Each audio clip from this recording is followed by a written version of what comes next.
शिव पुराण एक बार जरूर पढ़िएगा। संपूर्ण माइक है ही नहीं, कितना बढ़िया ऑपरेटर बिठा रखा है। सोई तो मैं कहूँगा माइक इतना बढ़िया क्यों चल रहा है।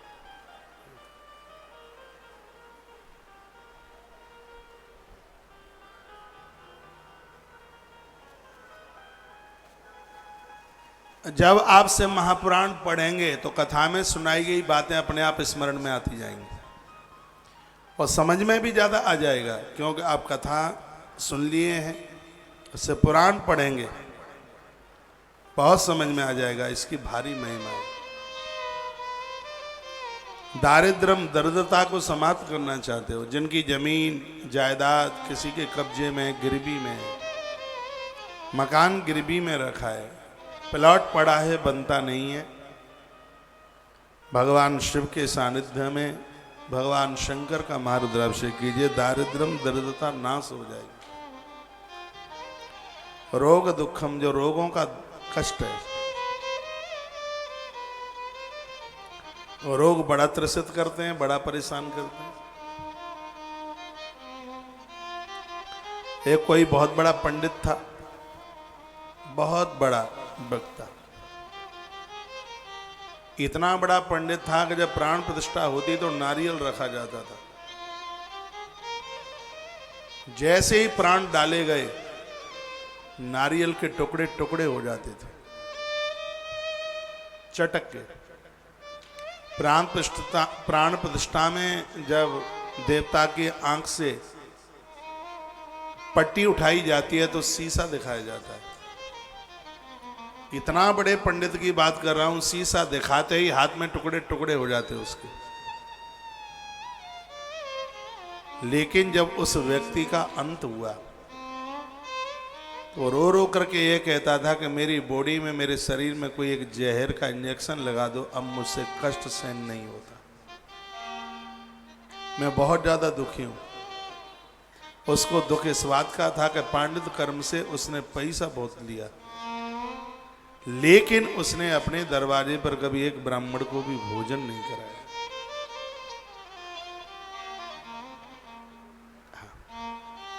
इतना बड़ा विद्वान होने के बाद स्वयं के लिए इतनी बड़ी नासमझी की। और बार बार इस बात को मैं कह करके सचेतन करता रहता हूं,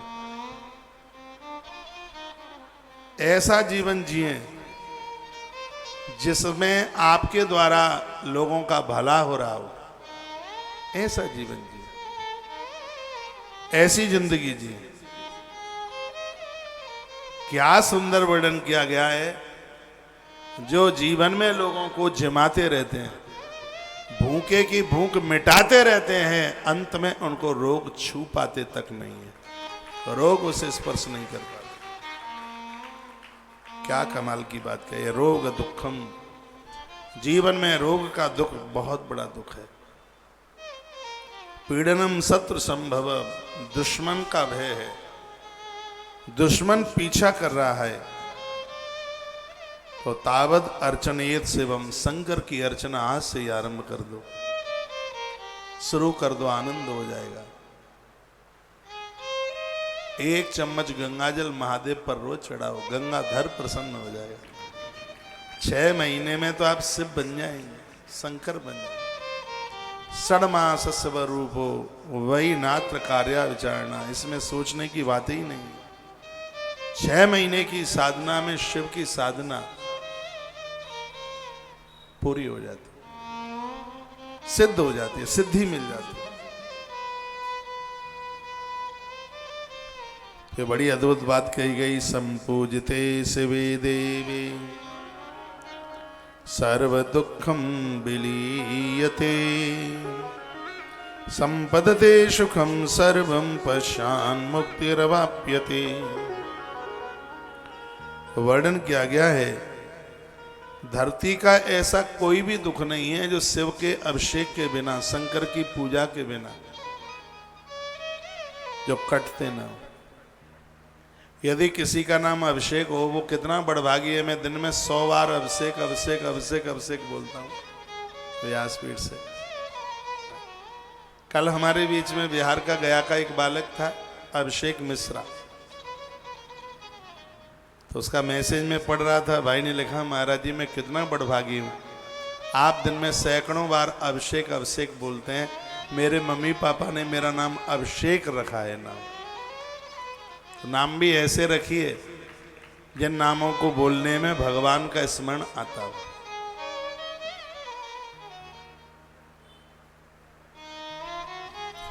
संपद्धते सुखम सर्वम पश्चान मुक्तिरवाप्यते। वर्णन क्या है? जो शिव की पूजा करता है धरती पर उसको सब कुछ मिलता है, सुखम सर्वम, संपूर्ण सुख। तो मरने के बाद मुक्ति रवाप्यते, उसको मोक्ष मिल जाता है, मुक्ति मिल जाती है। जो शिव का पूजन करता है अंत में उसके सामने भगवान प्रकट हो जाते हैं, भले ही कौन से ही रूप में आए। शिव पूजा का इतना महत्व है। रावण जैसा कोई बदमाश भी, इतनी गलतियां करने वाला रावण, फिर भी मरते समय राम जी उसकी आंखों के आगे खड़े हैं, क्योंकि शंकर का पुजारी रहा है। इसने शिव अर्चना की है, शिव आराधना की है। भगवान की पूजा निष्फल कभी जाती नहीं। जब आग पर हाथ लगा करके हाथ जल जाता है, देवताओं को पूजने पर ऐसे ही पाप जल करके खाक हो जाते हैं, राख हो जाते हैं। मुझे बेटियां बहुत सुन रही हैं, तुम्हारे अच्छे घर के लिए, अच्छे वर के लिए गणेश जी की पूजा, महादेव की पूजा, दुर्गा जी की पूजा, नंद नंदन कन्हैया की पूजा, ये वरदान है मृत्यु लोक के। बेटियों की जब आप शादी करते हैं तो उनकी गोद में राधा कृष्ण दीजिए, उन्हें लड्डू गोपाल दीजिए। लड्डू गोपाल से गोद भरी जाती है। जैसे नारियल से गोद भरी जाती है, गोद भरने का एक सिस्टम। अब हमारे पास उतनी व्यवस्था नहीं है, इन सब चीज़ों में पैसा बहुत लगता है, और हम तो किसी से नारियल का भी पैसा नहीं लेते। नहीं तो गोद भरने का एक ढंग है, एक तरीका है। पति पत्नी दोनों आवे, शादी की चुनरी लेके आवे, वो चुनरी ऐसे कर ले, बिल्कुल ऐसे फैला दे सामने, व्यासपीठ के सामने चुनरी फैला कर, वो पति और पत्नी दोनों चुनरी के नीचे, पति नीचे हाथ लगाए हुए हो।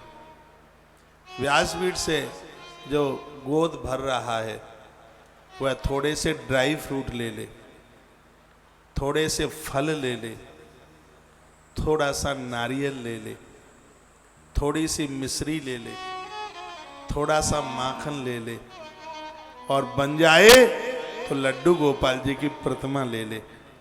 इतनी चीज लेकर के वो किसी बहू बेटी की गोद भर देता है, परमात्मा उसकी गोद से अद्भुत संतान को जन्म दे देता है।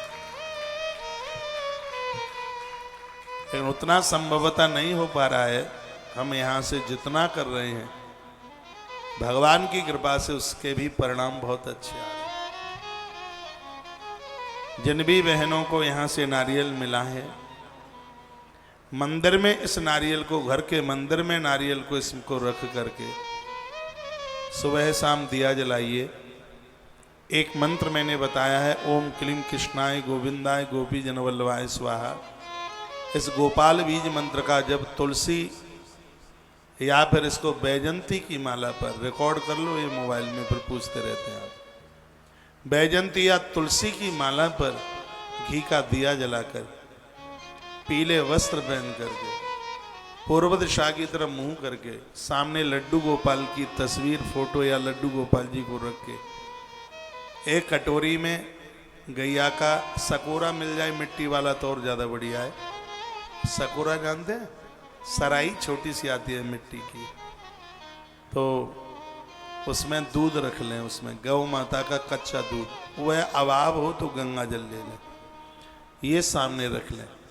पति और पत्नी एक 10 मिनट का ही तो जप है। एक माला 108 की मनके की पूरी करके, माला जब छोड़ें तो उसको आंख से लगाएं, सुमेरु पर थोड़ा जल लगाएं, फिर उसको आंख पर लगाएं। माला को झोली में रखकर उसको खूंटी पर टांग दें। पति और पत्नी प्रसन्न भाव से उस दुग्ध को या गंगा जल को प्रसाद रूप में उसका पान करें। भगवान की कृपा से उनको संतति हो जाएगी, उनका कुनवा चल जाएगा, उनकी वंश वृद्धि हो जाएगी। मैंने 3 साल में लगभग 400 नारियल दिए होंगे, ज्यादा ही हो सकता है, कम नहीं है। लेकिन मुझे यह भी पता है 200-250 बहनों को संतान भी हुई है जिसने इन नियमों का पालन किया। कल मैं नागदा में था, कितनी प्रसन्न कोई बहन हो रही थी। कहा महाराज जी ये आपकी व्यासपीठ का प्रसाद है, बड़ा चपल है। मैंने कहा व्यासपीठ के माध्यम से हुआ है, कन्हैया की कृपा से हुआ है, तो कन्हैया के तो गुण उसके अंदर आएंगे ही हैं। बच्चे तो सुंदर लगते ही तब हैं जब उनके अंदर थोड़ी सी चपलता हो।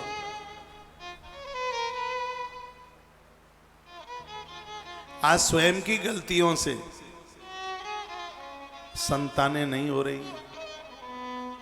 ये परमात्मा ने नहीं लिख दिया कि कुंडली में औलाद नहीं होगी। क्या भगवान ने बीमारियां लिख दी हैं कि जाओ तुम बीमार हो जाओगे? क्या भगवान ने जन्मपत्री में लिख दिया था कि द्रौपदी तेरे वस्त्र का हरण होगा? और ना भगवान कभी चाहता कि मेरी द्रौपदी का वस्त्र हरण हो। व्यक्ति जो भी ये कुछ प्राप्त कर रहा है, ये सब अपने कर्मों के परिणाम है, ये सब अपने किए गए कार्यों के नतीजे हैं। गांवों में कहावत है, चलनी में दूध दोहे ले, वो कर्म ने दोष दे ले।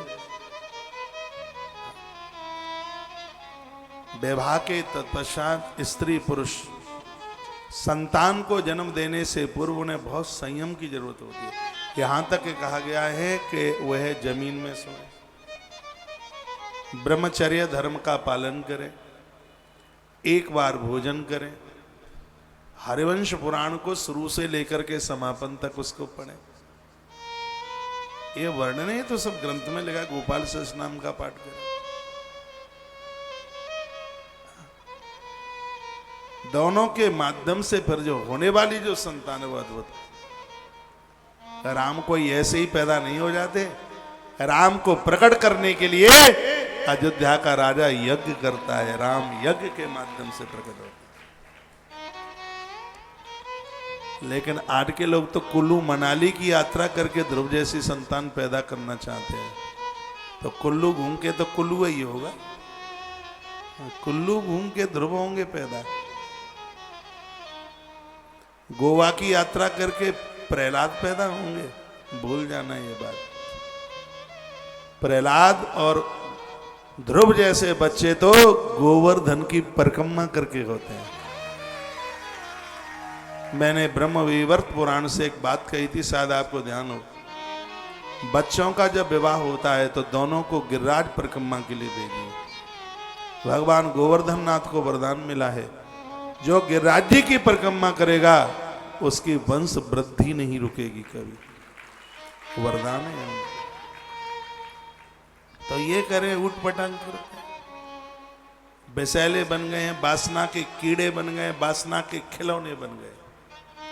पूज्य श्री डोंगरे जी महाराज कहा करते थे, कुनबे को एक संतान देने के लिए पति और पत्नी का विवाह उत्सव है। इसको महोत्सव कहा पूज्य डोंगरे जी महाराज ने। कुनबे को कुल को एक संतान देनी थी, लेकिन लोगों ने उसको वासना से जोड़ दिया, उसको कुकर्मों से जोड़ दिया, उसको एक पवित्रता को एक घृणता से जोड़ दिया उसको। इसलिए सब बड़ी दिक्कतें चल रही वर्तमान समय में। तो इतनी दिक्कत है, मैं तो हैरान हो गया कि लाइन लगती है यहां पर बहनों की नारियल के लिए। हुआ क्या है?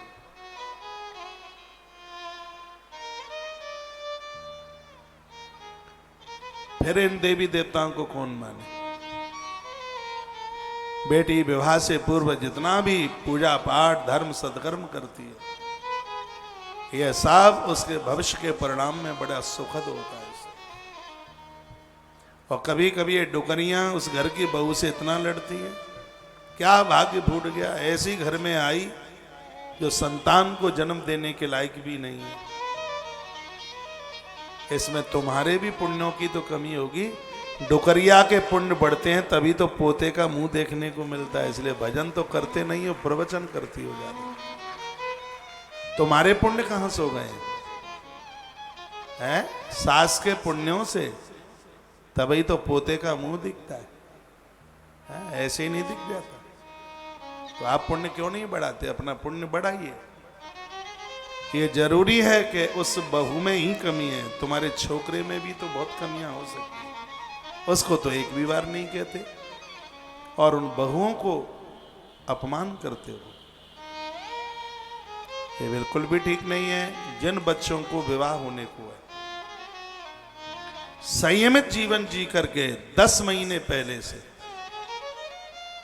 किसान भी फसल बोता है, पहले सोचता है किस तरीके से इस ढंग से कार्य करूंगा। बढ़िया संतान को जन्म देने के लिए मेरी बहनों पयोव्रत करो। पहले मैं बताई देता हूं यहां से, फागुन के महीने में पड़वा से लेकर के द्वादशी तक 12 दिन सिर्फ दूध पी के रहिए और गाय का दूध लें। ओम नमो नारायणाय इस मंत्र का जप करें तुलसी की माला के ऊपर। पूरा 12 दिन 6 घंटा जप कीजिए कम से कम। बाहर रिश्तेदारियों में जाना बंद कर दीजिए। भागवत जी में है ना पयोव्रत, भगवान वामन पयोव्रत के प्रभाव से ही तो हुए थे। तो आप संतान को जन्म देने से पहले, गर्भ में संतान ना आवे उससे पहले ये कीजिए। और एक जब संतान गर्भ में आ जावे, तीसरा महीना चल रहा हो, तब से गर्भ गीता का पाठ शुरू कर दीजिए। रामायण की कुछ चौपाइयां हैं, उन चौपाइयों का संपुट लगा के रामायण का पाठ कर लें, एक आवृत्ति कर लें। जा दिन से प्रभु गर्भ है आए, रामायण के बालकांड की चौपाई है। इस चौपाई के साथ में संपुट लगा करके आप पाठ कर लें। मेरी बात तो मान लीजिए, आनंद हो जाएगा। भाल पर रोज चंदन लगाएं, कंठ की तुलसी न उतारें। अब यहां मिल नहीं रहा है, मैंने बड़ी कोशिश किया, असली चंदन नहीं मिल रहा। चंदन की लकड़ी पानी में डालकर गर्भवती नारी उस जल को पीती है, बहुत मेधावी संतान जन्म लेती है। याज्ञवल्क्य जी महाराज ने ऐसा लिखा।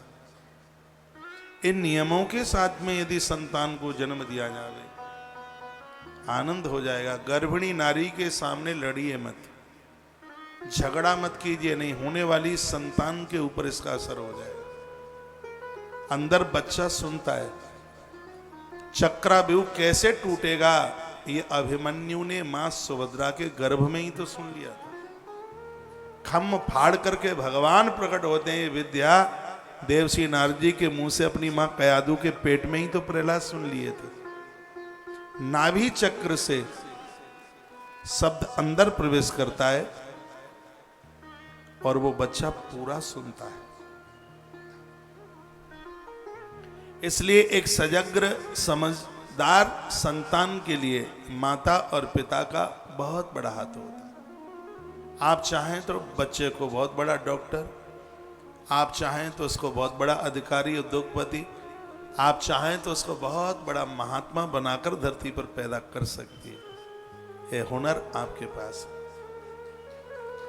लेकिन आप मुक्त केसों से बिस्तरे पर पड़े रह करके, चाउमीन खा करके, पापड़ खा करके, समोसा खाकर, सीरियल देख करके बच्चे पैदा करेंगी, फिर धुंधकारी ही पैदा होंगे। बोतल फोड़ेंगे, बोतल लगाएंगे, बोतल ही नहीं फोड़ेंगे, ये घर के लोगों के खोपड़े फोड़ेंगे और फोड़ रहे हैं। मेरी बात मान लो, हाथ जोड़ के कह रहा हूं, माथे से लगा के कह रहा हूं। अच्छी संतान को जन्म देने के लिए आपको सजग होना होगा।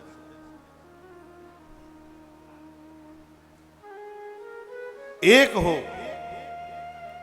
लायक हो, जो मम्मी पापा की नाक न कटाए, नहीं तो साहब ज्यादा से ज्यादा आज मम्मी पापा को नकटा करने में लगे।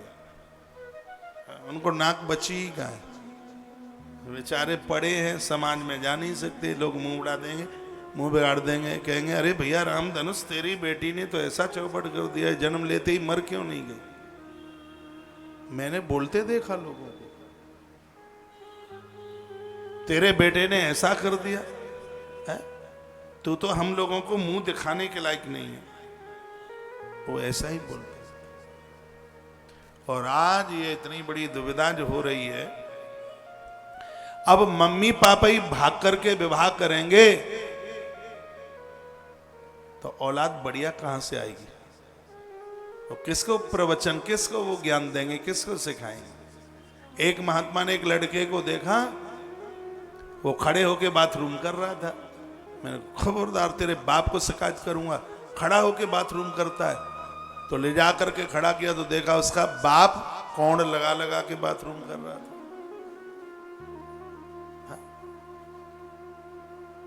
तो किसको क्या करोगे? और आज ऐसा ही हो रहा है। बच्चा सिगरेट पीता है तो उसका बाप तो बोतल लगाता है, क्या सुधारेगा उसको?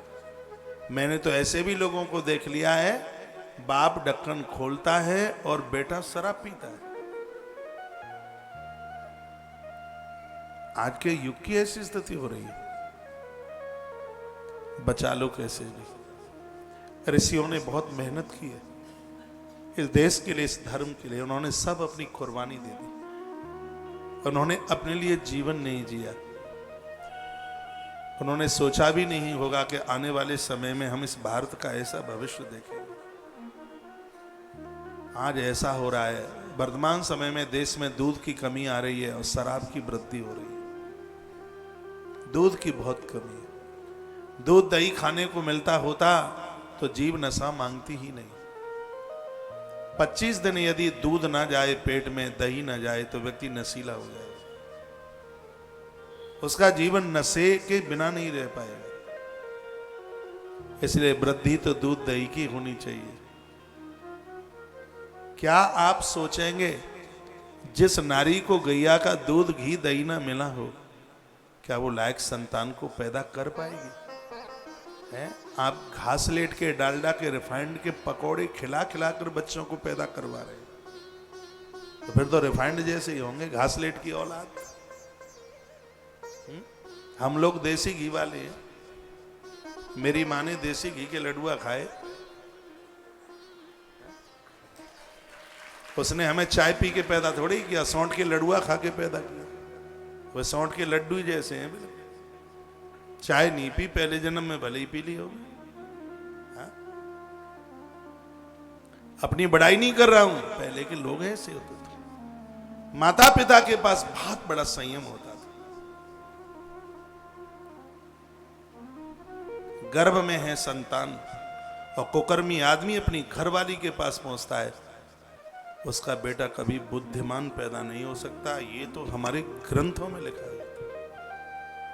ऋतुकाल में स्त्री पुरुष का संबंध चांडालों को जन्म देता है। कौन कहेगा इनको, कौन बताएगा? सब दुख में परेशान है। इतनी दिक्कत भारत जैसी जगह पर रह करके और लोग बीमार। महात्मा चरक कहते थे, मुझे अचंभा लगता है जिस देश में नीम और नींबू हो और उस देश के लोग बीमार पड़े। घोर बीमारी घेर लेगी। ऋतुकाल के दिनों में यदि स्त्री पुरुष का संबंध बनता था, गला फाड़ फाड़ करके कथाएं कहने वाले लोग चिल्ला रहे हैं, कान के ऊपर जूं ही रेंगती है, कोई फर्क ही नहीं पड़ता।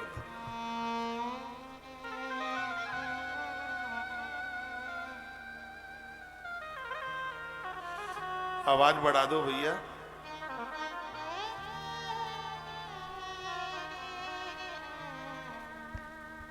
एक मैसेज में लिखा है, कितनी गुस्सा आ रही है कि यहां से मोबाइल माइक वाले के सिर में फेंक के मारे। ऐसा मत करना, मैं आवाज ही बढ़वा देता हूं।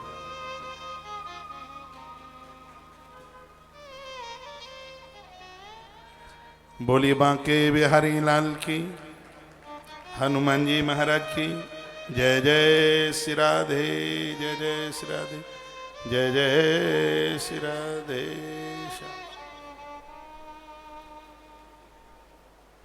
तो आइए मैं यहीं प्रसंग में आ जाऊं। वर्णन किया गया है, कहा गया, ये वही मानुषमा सत्यम मुख्यम संतानता सुखम।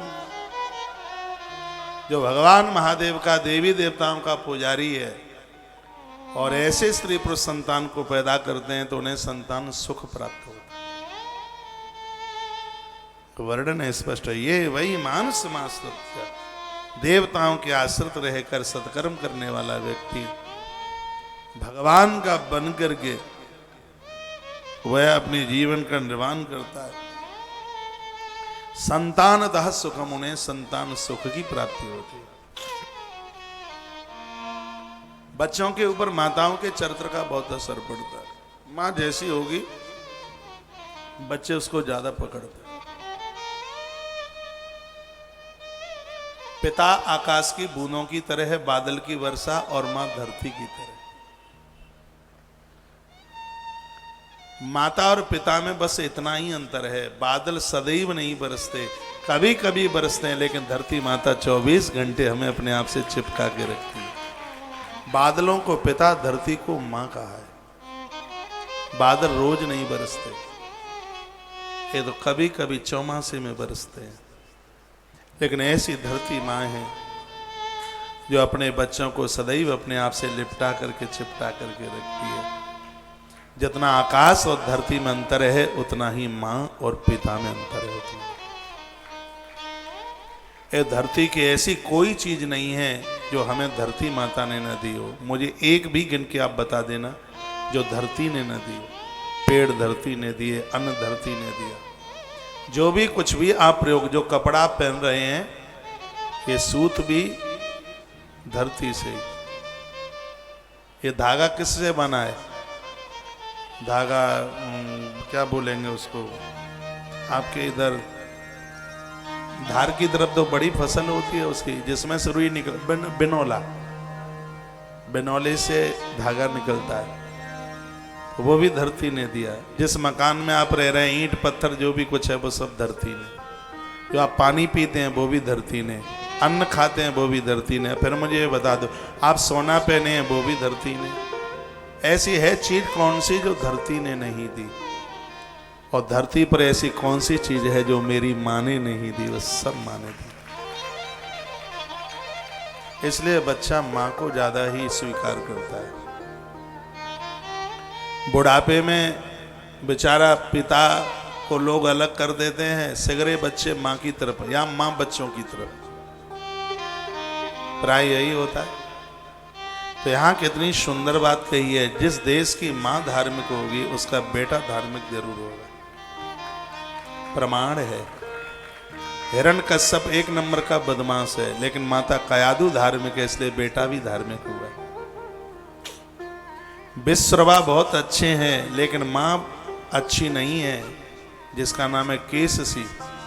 माँ अच्छी होती तो रावण की घर घर में पूजा होती, उसके पुतले नहीं फूकते। रावण की माँ अच्छी नहीं थी, इसलिए रावण अच्छा नहीं निकल पाया। बच्चों के ऊपर बहुत बड़ा प्रभाव माँ का होता है। माँ बनना है तो अच्छी सी माँ बनिए, देश धरती में आपका नाम हो जाए। बच्चों का तो भविष्य आपके हाथ में। अच्छी औलाद को ना जन्म दे पाए तो फिर गृहस्थ में जाने की जरूरत क्या थी? अच्छी मां बनी। और जो देवियां बहुत धार्मिक और पारमार्थिक हैं, संयमित जीवन जीती हैं, संतानतः सुखम, उनको संतान सुख जरूर मिलता है। शिव पुराण गवाही है इसके लिए। संपदते सुखम सर्वम पश्चान मुक्तर्वाप्यते, धरती के सब सुख मिल जाते हैं। और औलाद इतनी बढ़िया जन्म लेती है, मृत माता पिता की हड्डियों को गंगा जी में वो प्रभावित करते हुए माता पिता को वैतरणी से पार करते हुए मोक्ष दिला देते हैं। ऐसी संतान चाहिए। इन शराबियों से क्या भरोसा रखोगे आप? जिनके बच्चे शराबी हैं वो खुद अपना पिंडदान करके जाए। जिनके बच्चे शराबी हैं ये सोच के ना जाएं कि ये त्रयोदशी संस्कार बाद में करेंगे। और एक दिन मैंने ज्योतिष से बोला है, जिनका त्रयोदशी संस्कार नहीं होता, अगले जन्म में वही तो मूल में पैदा होते हैं। और मूल में जन्म लेने वाले बच्चे जिंदगी भर अंत तक परेशान रहते हैं। तो ये मैं गरुड़ पुराण से आपको बोले देता हूं, बताए देता हूं। जो मरणासन्न रखे हैं जाने वाले हैं, अपने हाथों से ब्राह्मणों को भोजन करा के जाओ। और ब्राह्मणों के प्रति जिनकी श्रद्धा है, जो उन्हें जिमाते रहते हैं, महाराज उनका तो कोई त्रयोदशी कर दे तो ठीक है, ना करे तो ठीक है, ये अपने हाथों से करके जाओ। कौन लेके जाएगा तुम्हें प्रयाग गंगा जी? खुद ही डुबकी लगा के आ जाना। शराबियों पर क्या भरोसा आप रखेंगे कि आपके लिए गया जी जाएंगे? आप जिंदे ही जी गया जी फल्गु माता का दर्शन करके आ जाना। जिनके बच्चे हाथ मुट्ठी में नहीं है, धर्म के बहुत बड़े विरोधी हैं, वो तो कान के ढपोला खोल के सुन लें। मेरी बात सुनने में आपको कड़वी लग रही होगी, लेकिन कड़वी है नहीं। और कड़वी लगे भी तो कड़वा करेला शुगर को जड़ से खत्म करता है। कड़वी लग सकती है लेकिन परिणाम उसके बहुत अच्छे। एक हमें आज कोई माई बोलती है, मैं बड़ी दुखी हूं, मेरा एक ही बेटा था और वो चला गया है, 5 साल से इतनी दुखी हूं, ऐसा लगता है कि अब मैं कोई बेटा गोद ले लूं। मैंने कहा तो फांसी लगाने के काम कर रही है, मर जाएगी, 20 साल और ज्यादा जी लेगी। लड़का लिया नहीं तो ठेठरी तैयार हुई नहीं, समझ।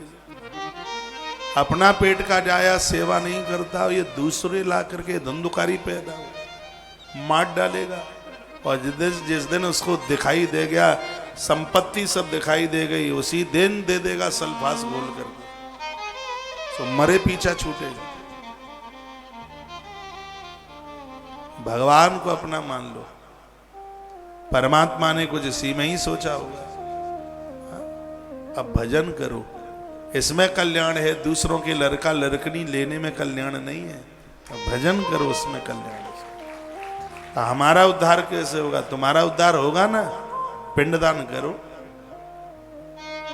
पिंडदान का मतलब क्या है? पिंड माने शरीर, दान माने समर्पित। आज से ही अपने आप को भगवान का मान लो, जीवन का सबसे बड़ा पिंडदान। कुछ आपसे बनता है, हर अमावस्या को ब्राह्मण को भोजन करा दो। ये घर के लोग बाद में त्रयोदशी करें तो ठीक है, ना करें तो ठीक है।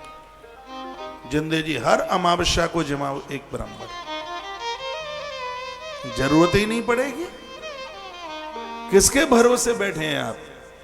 और कलयुग के बच्चे, गोस्वामी जी लिखते हैं कि ससुरारी प्यारी लगी जबते, रिपुरूप कुटुंब भय तबते, नहीं मां नहीं मात पिता तबलो, अबला मुख दीख नहीं जबलो। इन बच्चों के माई बाप तुम तब तक हैं जब तक बेटा ससुराल नहीं पहुंचा।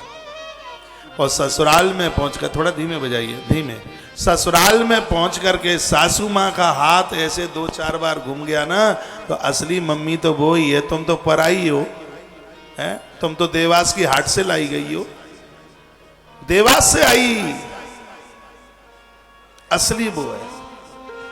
ओहो, जिस माँ ने 9 महीने पेट में रखा इस बच्चे को, करोड़ों करोड़ों काम करने पर भी इस मां से कभी कोई उर्ण नहीं हो सकती। मैं कहता हूं सास मां मां है, उसको आदर दीजिए, लेकिन इस भोली सी भाली सी भोली है, इसको मत भूलिए।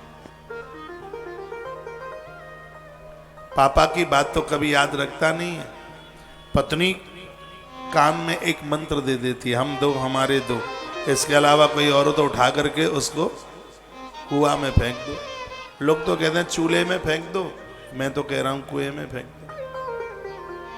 और आज ऐसा ही होता है।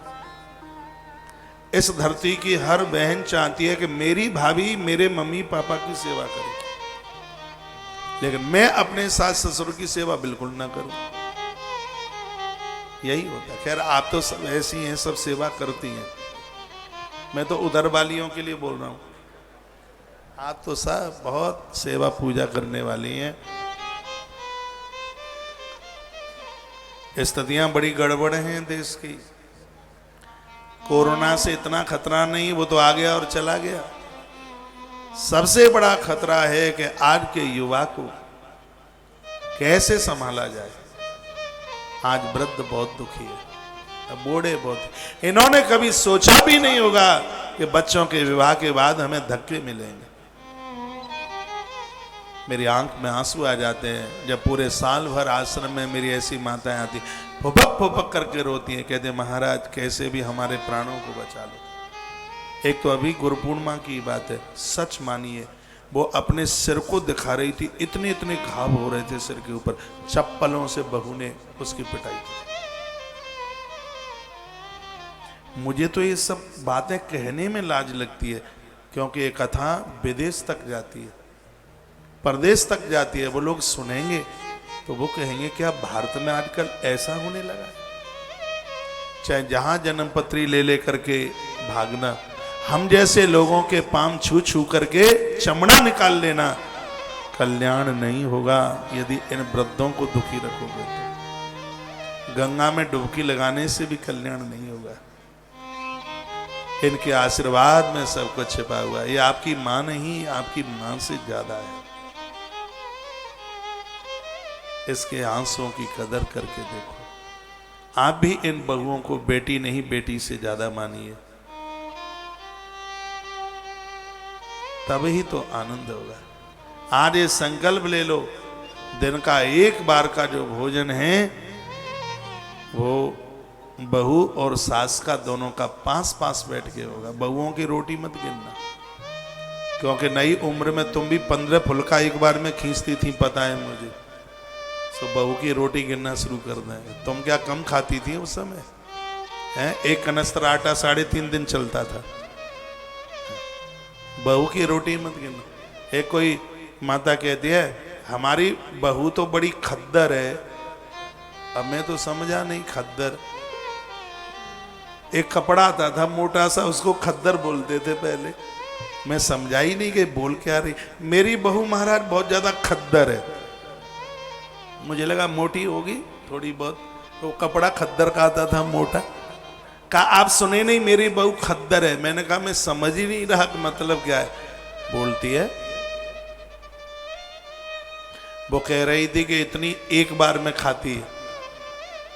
मैंने कहा अम्मा तुम्हें सौगंध मेरी है, सही बताना तुम कितनी खाती थी उस समय? बोलती है 12-14 एक बार में। हाँ, मठा में मीड़ करके। बोलती है गांव की थी कोई है? सोहना के पास की, सोहना पड़ता है इधर, कहाँ पड़ता है? इधर कहीं पड़ता है। तो वहाँ के लोग बड़े मजबूत होते हैं उधर के। बहुओं की रोटी मत गिनिए। ये तुम बड़भागी हो कि तुम्हारे घर में एक ऐसी लक्ष्मी है जो भर पेट भोजन करती है। नहीं तो आजकल तो बहुएं गलगलियां जैसी हैं, मरी मराई बिल्कुल। पछताई कहाँ है, पेट में जाता ही कहाँ है। उधार बनिए। बहू और सास दोनों देखो, दोनों पास बैठ जाएं, खुशी के मारे खाएं तो इतना खा लेंगे। हमारे गांवों की कहावत है, पूरी पापड़ी थोड़ी करियो गूजा करना 100। पूरी पापड़ी थोड़ी करी गूजा किए 100, और सास बहू तो जैमन बैठी तो गूजा रह गए 9। हाँ, जब दोनों मिलकर बैठ के खाने को बैठी तो 91 खा गई। पूरा घर 9 में और वो 91 में। पूरी पापड़ी थोड़ी बनाई गूजा बनाए 100, और सास बहू तो जय में बैठी तो गूजा रह गए 9।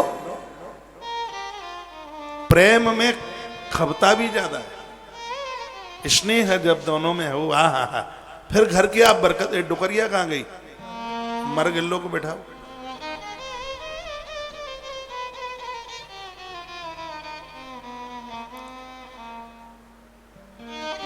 डेढ़ साल में 3 बार मरी अम्मा। ये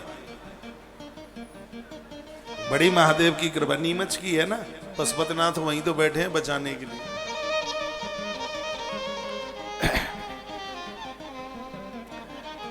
24 घंटे में से एक बार की रसोई आप सब पास पास बैठ के जीमिए। देखो पंजाब में एक बहुत बड़ा साधु हुआ, गुरु नानक देव। उन्होंने 2 चीजों के ऊपर बड़ा जोर दिया, एक संगत और एक पंगत। मेरी बात नुनखरी तो नहीं लग रही आपको? हाँ, तो फिर मैं गेर बदल दूंगा, चैप्टर बदल दूंगा।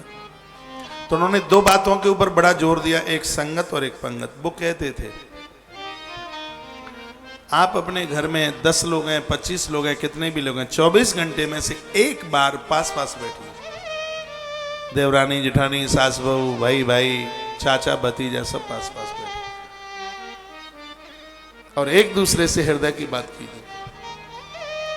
परिवार में कभी बिखराव नहीं आएगा, वो बोलते थे। आज की तो स्थिति यही कि एक ही घर में भाई भाई फोन पे बात कर लेते हैं, बाप बेटा फोन पे बात कर लेंगे, आमने सामने नहीं पड़ेंगे। एक दूसरे के आमने सामने में आकर के प्रेम बढ़ता है, प्रीति बढ़ती है। आप हमें टीवी पर सुनते रहे श्रद्धा के साथ, और अभी हम और आप आमने सामने बैठे हैं, तो क्या टीवी पर और अभी के में कोई अंतर नहीं है क्या? है? अंतर होगा बिल्कुल। आमने सामने की तो बात ही कुछ अलग है, लेकिन होता यह है एक ही घर में है, आमना सामना नहीं करते, पास पास नहीं बैठते। ऐसा मत कीजिए। 24 घंटे में से एक बार सब पास पास बैठिए और हृदय की बात कहिए।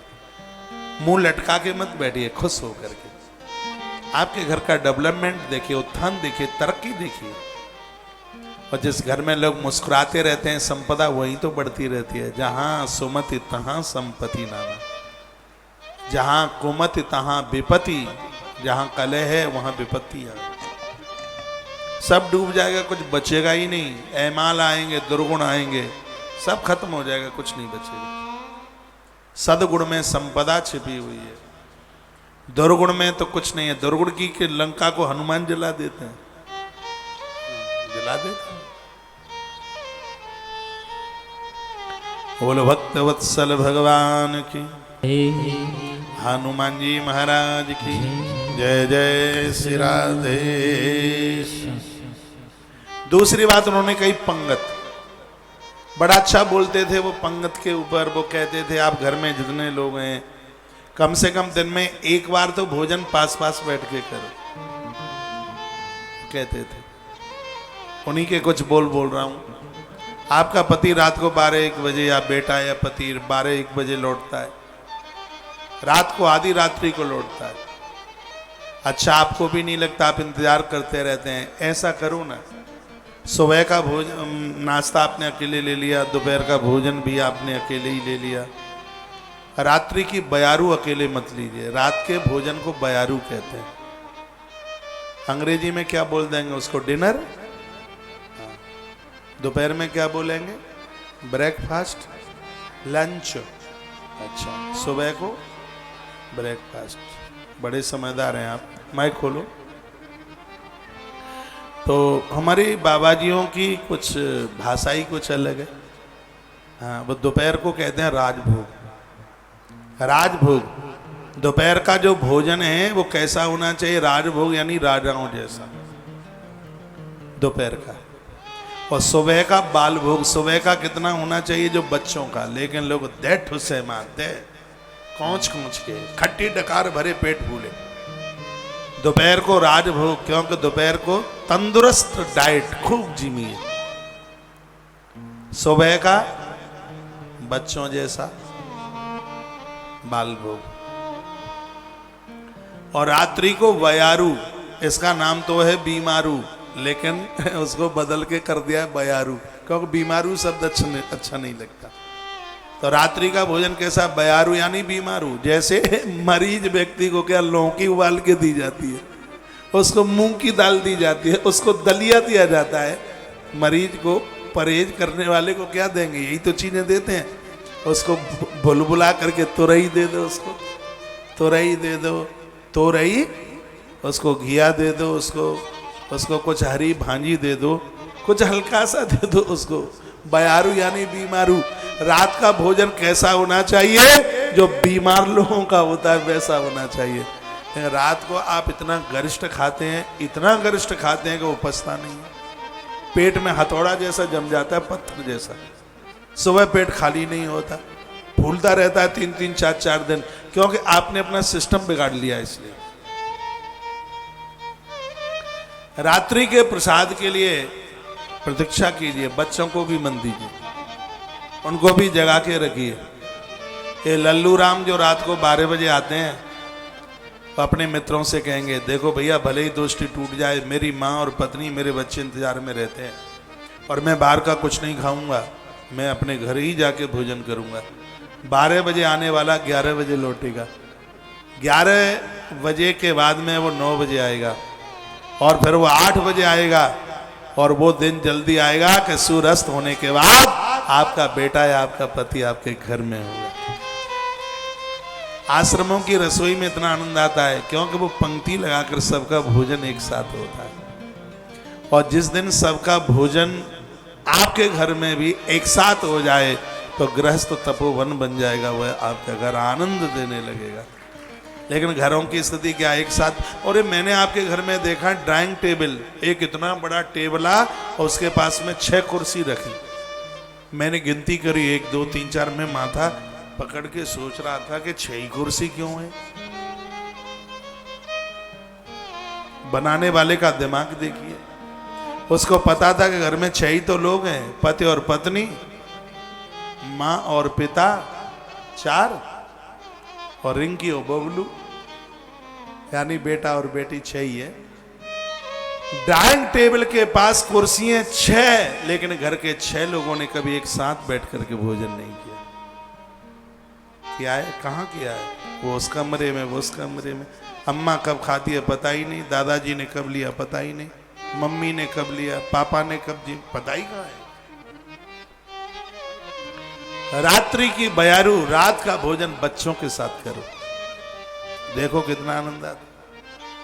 पति के साथ करो, सास ससुर के साथ करो, सब इकट्ठे बैठ के करो। हमारे ग्रंथों में लिखा है घोर गरीबी का जन्म हो जाएगा यदि बनाने वाले बर्तनों में भोजन खाया जाएगा तो। कढ़ाई में मत, फुहरिया कढ़ाई में खाती है, वो कुकर लेके बैठ जाती है। 100 आलसी मरे तब एक एक जिंदे हुए, क्योंकि ये मांजने पड़ेंगे, साफ करने पड़ेंगे। इसलिए बनाने वाले बर्तनों में कभी झीमा नहीं जाता, ध्यान रखना इस बात का। हाँ। आपने हड़िया चट्टा देखा? पहले वो कढ़ाई में दूध गर्म होता, तौले में दूध गर्म होता, तो उसमें खुरचन जम जाती थी, तो एक खुरचना आता था लोहे का, ऐसा आता था, वो चद्दर का बना हुआ, उसे यूं ऐसे खुरचते थे। तो वो श्रीमान जी उसी में कढ़ाई में ही लगे, तो उसके परिणाम क्या निकलते मालूम है? जो उस कढ़ाई में उसको चाटता, उसके विवाह में तूफान जरूर आता, पानी गिरता, तूफान आता, पेड़ गिरते। तो लोग क्या कहते, भैया दूल्हा हड़िया चट्टा है, कढ़ाई चाट के आया है, इसलिए इतना तूफान आ गया। जो ग्रामीण लोग बैठे हुए हैं ये उनको पता होगा। सीधी सी बात है, भोजन बनाने वाले बर्तनों में यदि भोजन किया जाएगा तो कोई न कोई मुसीबत जरूर खड़ी हो जाएगी आगे आके, इसलिए इस मर्यादा को बना के रखें। मेरी भाषा समझ में आ रही है आपके में? अब नहीं आ रही है तो मुझे लगेगा आप लंदन में पैदा हुए हैं, भारत में थोड़े ही हुए हैं। सहज भाषा में बात की जा रही है, मैं आपको लौटा के वहीं ला रहा हूं। एक बार मेरी आप बहुत बात मानते हैं तो ये भी तो मान लो। शाम का भोजन पति और पत्नी, माता पिता यदि हैं तो, बच्चे हैं, पास पास बैठ के कीजिए। रूखा सूखा जैसा भी है, पास बैठ के जीविए, आपको सुकून मिलेगा, बहुत सुकून, इतना आनंद मिलेगा। आप स्वस्थ रहेंगे, आनंद हो जाएगा, मन मयूर नाचेगा। अपने गृहस्थ को एक तीर्थ बना दो। मनु महाराज और माता शत्रुपा में कभी लड़ाई नहीं होती थी, ये दोनों के दोनों चरित्रवान थे। तुम पति पत्नी दोनों ही लड़ते रहते हैं। पुरुष बड़े परेशान हैं, पुरुष इसलिए परेशान है, कहीं बेचारे जावे तो घरवाली चौकसी रखती है, किधर देख रहा है। ये पुरुषों के लिए, बेचारों के लिए बड़ी दिक्कत है, बड़ी परेशानी है। और पुरुष भी कम नहीं पड़ते जब वो किसी को फोन करे, लेकिन बहनों भी बड़ी होशियार हो गई हैं, वो अपने आप से, मम्मी का फोन तो आज बहुत दिनों के बाद, भले ही मम्मी मम्मा का किसी का नहीं है, वो पति को बोलेगी मम्मी का फोन तो अब कितने दिनों के बाद आया है। ऐसा संशय क्यों रखते? इतना पवित्र जीवन जीना, आपकी घरवाली को कभी लगे नहीं कि आप बिगड़े हैं। इतना पवित्र जीवन जीना है, आपके पति को लगे कि इस धरती पर मेरी पत्नी से बढ़िया औरत कोई स्त्री दूसरी हो ही नहीं सकती। ऐसा जीवन जी के देखे, आपका घर अवध बन जाएगा। सब शकुन तो आपके घर में होंगे। मन मयूर नाचेगा। अब मैं तो चिल्लाता रहूंगा, आप करेंगे तब तो है ना। मुझे तो देवियां बड़ी शिकायत करती है, महाराज इनको देखो इनको देखो। मैंने कहा मैं तो इनको 20 साल से देखता हुआ आ रहा हूं, क्या देखूं, कोई विशेष बात है? प्लीज घर को तपोवन बनाइए। आपके बच्चे समझदार हो गए, आपके बच्चे बड़े हो गए हैं, अपने आप का परिवर्तन कीजिए, ईश्वर से जुड़ जाइए। ये वही मानस माश्रित्या मुख्यम संतानतः सुखम, जिसके माता पिता चरित्रवान हैं, देवी देवताओं को मानते हैं, ऐसे माता पिता के द्वारा जन्म लेने वाली संतान अपने खानदान को सुख देती है, आनंद देती है। ये लिखा है, तेन पूज्यो महादेव सर्व कार्यार्थ साधक। परिवार के साथ बैठ करके जब आप महादेव की पूजा करते हैं तो सर्वार्थ साधक, सभी काम बन जाते हैं, कोई भी काम बिगड़ता नहीं है।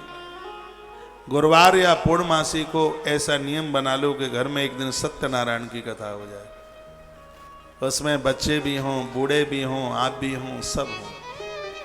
एक ही साल के लिए करके देख लें आप। भादों आ रही है, भादों की शुक्ल पक्ष की चतुर्थी से गणेश चौथ का व्रत उठाया जाता है। भादों शुक्ल पक्ष की जो चतुर्थी चौथ होती है, जिसे गणेश चौथ कहते हैं, 1 वर्ष के लिए व्रत उठा लीजिए और इसको भादों के कृष्ण पक्ष में उसका उद्यापन कर दीजिए। करके तो देख लें, आनंद हो जाएगा, आपको इधर उधर भटकना नहीं पड़ेगा। सगरे काम फटाफट फटाफट फटाफट बनेंगे। देवताओं में इतनी महिमा, देवता इतने करामाती है। ब्राह्मणा क्षत्रिया वैश्या कनाष्टा विधिवत क्रमात् शंकरार्चां प्रकुर्वन्तु सर्व कामार्थ सिद्धये। कितनी सुंदर बात कही है। शंकर की पूजा से ब्राह्मणों का ही काम बने ऐसा नहीं है, क्षत्रिय का या वैश्य का काम बने ऐसा नहीं है। इसमें लिखा चतुर्थ वर्णा सर्व कामार्थ सिद्धये, संपूर्ण मानव जाति का काम बन जाता है भगवान भोलेनाथ की कृपा से, प्रभु की कृपा से, देवताओं की कृपा से।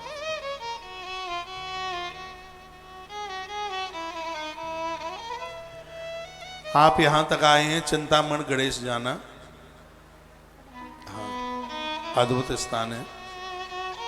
गढ़ कालिका जाना, कालिदास जी की माँ है, मेरी और आपकी भी माता है। कभी कुल चूड़ामणि हो गए कालिदास, वो गढ़ कालिका वाली माता की कृपा से। भर्तहरि गुफा जरूर जाना। एक कोतवाल बैठे हैं उधर भैरवगढ़ रोड पे, भैरव ही तो बैठे हैं वो दादाजी के भी दर्शन कराना। कराए, शराब तो नहीं चढ़ाई, नहीं माने होंगे, चढ़ाई, शराब मत चढ़ाना भैरव बाबा को। वो नहीं पीता, सच में नहीं पीता, ये ऐसे ही यूं ही चढ़ाने में लगे उसको। उसको तो आप नारियल चढ़ा दो। ये क्या रेवड़ी जानते हैं आप, सफेद रेवड़ी, और अब वो गोलेले वो तो बन नहीं पाएंगे, वो छोटे छोटे पुआ क्या बोलते हैं उसे। अब इसके ऊपर तो मैं ज़्यादा बोलूँगा नहीं तो सब नहीं तो रसोई में ही घुस जाएंगे गोलेले बनाने के लिए, तो ये आफत काहे को करी जाए। तो मीठे मीठे गोलेले सरसों के तेल के, उन्हें बहुत अच्छे लगते हैं। भैरव बाबा को वंदन प्रणाम करने से ताले नहीं टूटते, बाजार में पैसा नहीं मारा जाता। हाँ, और सबसे आनंद की बात है, कुत्ता नहीं खाता, स्वान नहीं खाता, भैरव बाबा की कृपा से स्वान नहीं काटता। कहीं धोखे से काट भी ले तो उसका विष नहीं चढ़ता। ये तो देव प्रमाणित बातें हैं। लेकिन भैरव बाबा को वहीं पूजने देना, ये नहीं कि भैरव बाबा खरीद के ले आए और मंदिर में घर में पूजे। उन्हें वहीं पूजने दो भैरव बाबा को, वो वहीं अच्छे लगेंगे पूजने में। जब जब उज्जैन आओ या वैष्णो माता जाओ तब इकट्ठा प्रणाम वहीं कर लो उनको, कहो बाबा आपकी कृपा से मैया जी के दर्शन, वैष्णो माता के दर्शन के बाद ऊपर भैरवनाथ जाया जाता है दर्शन को। क्यों? उन्हें धन्यवाद बोलने के लिए आपकी कृपा से मैया जी ने बहुत अच्छे दर्शन दे दिए हैं। मैया जी ने भैरव को वरदान दे दिया है कि जो मेरा दर्शन करके तो मैं धन्यवाद देने के लिए आएगा, मैं चौकन्नी होकर कृपा की वर्षा कर दूंगी उसके ऊपर। महाकाल का दर्शन करके इनको भी थैंक यू बोलने के लिए जाना होता है। मैं भी जाऊंगा ना 13 तारीख को, मैं लास्ट वाले ही दिन जाता हूँ, उनको धन्यवाद बोलने के लिए मैं कहता हूँ बाबा बहुत अच्छा लगा है, आपकी कृपा से 31 दिन बड़े मलूक निकले हैं, बहुत आनंद आया, आपके लिए बहुत बहुत धन्यवाद। हर साल जाता हूँ, जब भी आता हूँ तो। चिंतामण गणेश जाना, हर सिद्धि माता, आज कौन थे मेरे साथ? हाँ बलवीर जी, मैं